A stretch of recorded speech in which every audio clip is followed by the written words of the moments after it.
Salam sejahtera semua. Saya Jessica anak tambah nombor matrik 289311. Pada hari ini saya ingin membentangkan berkenaan kedudukan dan cabaran undang-undang Islam di Malaysia. Undang-undang Islam atau dikenali sebagai syariah memegang peranan penting dalam perundangan Malaysia bersama undang-undang sivil. Pengiktirafan Perlembagaan Islam sebagai agama rasmi menetapkan peranan utamanya di Malaysia. Pelaksanaan dan cabaran seputar syariat Islam menimbulkan isu-isu kompleks. Sistem dewan perundangan mencakupi undang-undang sivil dan Islam. Undang-undang Islam berperanan dalam bidang seperti undang-undang keluarga, undang-undang jenayah dan transaksi Islam. Mahkamah Syariah ditubuhkan untuk mengadili kes berkaitan dengan undang-undang Islam yang diperkatakan oleh Ibrahim pada tahun 2020.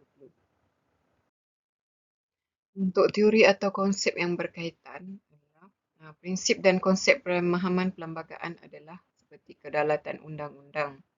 Okey, seperti yang kita tahu, rukun negara yang keempat untuk Malaysia adalah prinsip kedaulatan undang-undang. Prinsip ini diperkenalkan terlebih dahulu dalam perundangan Islam khasnya.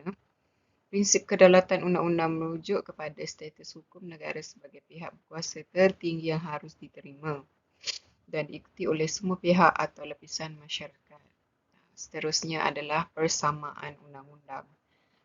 Persamaan undang-undang ni boleh dijelaskan melalui pemerintahan mestilah patuh pada undang-undang yang merangkumi standard keadilan menyebabkan masyarakat menerima setiap dasar pada nilai-nilai yang disepakati saat perlembagaan ditulis.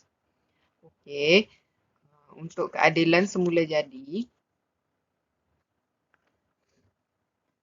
keadilan semula jadi adalah contohnya undang-undang tidak boleh diubah mengelirukan masyarakat. Keupayaan mahkamah untuk menilai keputusan dan bertindakan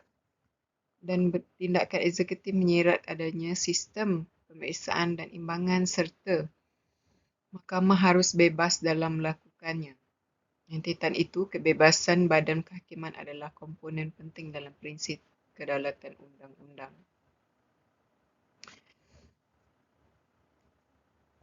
Seterusnya teori dan konsep yang berkaitan adalah ketatnya syarat pelantikan pemimpin. Pelantikan pemimpin ini adalah penting sebagai pembangkit ataupun peneraju utama dalam negara Malaysia khasnya. Ia adalah memberi keadilan untuk semua rakyat bagi menerima setiap keadilan agama ataupun undang-undang yang melibatkan keagamaan. Seterusnya pengadilan yang asas mudah dan dapat diakses. Sebagai contoh penjara. Penjara adalah dibuka untuk adalah tempat yang terbuka untuk senang pelawat-pelawat untuk melawat dan supaya orang luar mengetahui apakah rentetan kisah yang akan dialami oleh banduan yang berada di dalam tempat tersebut. Dan seterusnya adalah nilai-nilai barat dalam interpretasi perlembagaan. Untuk struktur pentadbiran undang-undang Islam di Malaysia, seperti yang kita ketahui, agama Islam telah wujud beberapa abad sebelum kedatangan penjajah barat. Okey, untuk pentadbiran pasca kemerdekaan, walaupun 9 raja-raja yang memimpin 9 negeri Melayu adalah 9 buah negara merdeka yang berdaulat. Walau bagaimanapun, British ditempatkan di setiap negeri untuk memberi arahan kepada raja-raja kecuali dalam hal adat dan agama Melayu. 9 negeri di tanah Melayu bersetuju untuk bersama membentuk unit persekutuan tanpa kehilangan identiti mereka sendiri dan mengekalkan beberapa kuasa autonomi.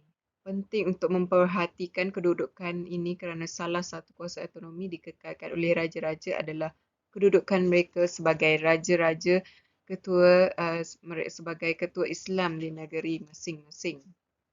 Walau bagaimanapun, setelah wujudnya perlembagaan persekutuan yang digobbar pada malam sebelum kemerdekaan, merangkumi perkara mengenai pemerintahan secara khusus bahawa raja-raja adalah ketua agama Islam.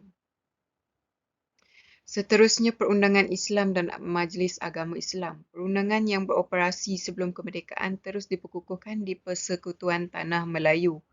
Salah satu daripada perundangan utama yang berkaitan dengan Islam adalah pentadbiran enakmen Undang-Undang Islam. Seperti yang kita ketahui, salah satu badan yang ditubuhkan di bawah perundangan adalah Majlis Agama Islam. Bagi pelaksanaan Undang-Undang Islam di Malaysia, asas Perlembagaan Persekutuan 1957 mengiktiraf Islam sebagai agama rasmi di Malaysia di bawah Perkara 31. Untuk bidang kuasa Undang-Undang Islam pula, Undang-Undang Islam melibatkan keluarga, harta dan jenayah termasuk perkara seperti zakat, Baitulmal, Undang-Undang Keluarga dan Hukum Agama. Perkembangan Undang-Undang Islam pula terus berkembang terutamanya dalam bidang masyarakat beragama Islam menekankan pada jadual ke-9 di Senarai 3. Perkembangan di sektor kewangan perbankan pada 1983. Undang-Undang Islam diperluaskan ke sektor kewangan dan juga perbankan dengan pembentukan Akta Bank Islam. Bank-bank utama mengamalkan perbankan syariah dengan pengenalan produk seperti Bai Alinah, Murabahah dan Mudarabah. Untuk Akta Pelaburan Kerajaan 1983, kerajaan mengusahakan sukuk berdasarkan prinsip Qadul Hasan dalam bidang pelaburan yang membawa kepada perkembangan produk perbankan syariah. Perkembangan di bidang takaful. Akta Takaful 1984 mengawal perniagaan berasaskan prinsip-prinsip syariah dalam industri takaful. Penerimaan masyarakat. Khasnya, pelaksanaan Undang-Undang Islam diterima secara terbuka oleh masyarakat Malaysia tanpa mengira agama dan bangsa. Untuk kelemahan Undang-Undang Islam di Malaysia adalah kekaburan dan kurang kejelasan. Kelemahan terdapat dalam kekaburan dan kekurangan kejelasan dalam beberapa peruntukan Undang-Undang Islam seperti kes berkaitan dengan status perkahwinan sivil serta penganut memeluk Islam. Perlu garis panduan undang-undang yang lebih jelas untuk mengelakkan kekaburan dan kekeliruan. Seterusnya, kelemahan dari segi tidak keselarasan dalam ketetapan undang-undang. Wujudnya mahkamah sivil dan syariah menyebabkan ketidakkonsistenan dalam keputusan undang-undang seperti yang terlihat dalam kes penukaran agama. Contohnya pertanyaan tentang pemakaian undang-undang Islam yang seragam dan perlunya rangka kerja perundangan lebih padu timbul.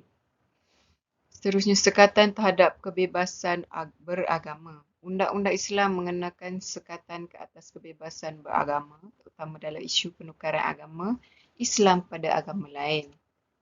Kes tertentu menimbulkan kebimbangan hak asasi manusia yang menyumbang kepada ketegangan sosial. Manakala kelebihan Undang-Undang Islam di Malaysia adalah sensitiviti budaya dan agama. Kelebihan terletak dalam keselarasan Undang-Undang Islam dengan nilai budaya dan agama majoriti penduduk Islam. Keputusan Mahkamah Syariah mencerminkan komitmen untuk memelihara prinsip Islam selaras dengan sensitiviti budaya dan agama masyarakat. Seterusnya, penyesuaian dan fleksibiliti. Undang-Undang Islam membenarkan penyesuaian dan fleksibiliti untuk menyesuaikan diri dengan konteks tempatan. Mahkamah Syariah mampu menyesuaikan keputusan berdasarkan keadaan individu, memberikan tahap fleksibiliti yang boleh memberi manfaat dalam menangani keperluan tertentu. Cadangan bagi penambahbaikan dalam pentadbiran dan pengurusan undang-undang Islam di Malaysia adalah dengan cara peningkatan bidang kuasa mahkamah syariah, pindaan terhadap perlembagaan persekutuan, penggunaan mahkamah syariah untuk kes yang besar, kesetiaan pada perlembagaan, penambahan pegawai Islam dan pendidikan undang-undang Islam. Kesimpulannya, pentadbiran undang-undang Islam di Malaysia masih dihadapkan kepada pelbagai cabaran terutamanya dalam menangani konflik yurisdiksi antara mahkamah sivil dan mahkamah syariah. Walaupun terdapat usaha-usaha untuk memperbaiki sistem perundangan Islam, masih terdapat kekurangan dan kekaburan dalam beberapa peruntukan undang-undang.